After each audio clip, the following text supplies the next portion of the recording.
Hello, friends. This is Michael, the insurance pastor. As a pastor, I get in a lot of conversations with people who say, "Hey, I just don't know. Been this great falling away in the church. Churches are struggling. People aren't coming anymore. We just, all churches are that way, but many are. And the devil gets blamed for a lot of stuff that I'm afraid he probably didn't do. There's been a great disobedience that is happening. I was just reading today in James chapter 1, verse 27, where it says, Pure religion and undefiled before God the Father is this, to look after orphans and widows in their distress and keep one undefiled from the world. And I can tell you that I have some elderly parents who my mother's going to be 84 this year, dad's going to be 86. Dad's beginning to struggle with dementia. My parents have been folks that got on the phone and called people and checked on folks who were sick, who were struggling, widow women, senior adults who were in bad health. And I've noticed something because I've been with them parts of the last 3 weeks. My dad was in the hospital, and I spent 2 days over in Alabama. Spent an entire week the next week, spent half a week the week after that. And I hear my mom get on the phone and call people and check on them. Some of the other shut ins. My parents are not the only ones who do not have people checking on them, visiting with them. They're one of many in their area. And yet there's many people who would say they're Christians and they love the Lord and they maybe even faithfully attend church every Sunday morning. But here's our problem. We've become very personality oriented. And I've served on church staff, that it was more about people coming and serving in the church, attending the women's Bible study, the other group that met during the week. And sometimes people were doing 3 or 4 or 5 different things in the church.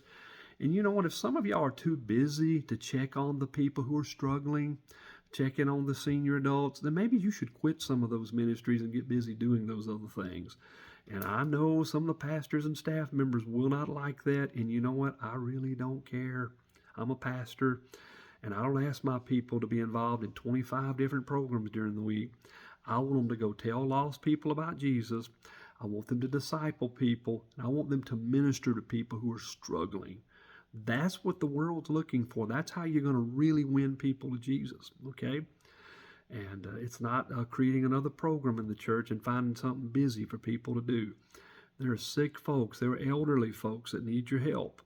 And if you would pick up the phone and call them, if you're in traffic, especially here in Dayton where we live, you can be in a lot of traffic. Do a hands-free thing, punch the number and call somebody. You don't know their number? Find out what it is. There's ways to do that, and call these folks. Even teenagers can come by and visit some of the senior adults. It would make a big difference in their life. So folks, we need to get busy doing this. Caring about other people, caring for the infirm, caring for the elderly. They are not to be forgotten, folks. This is ministry.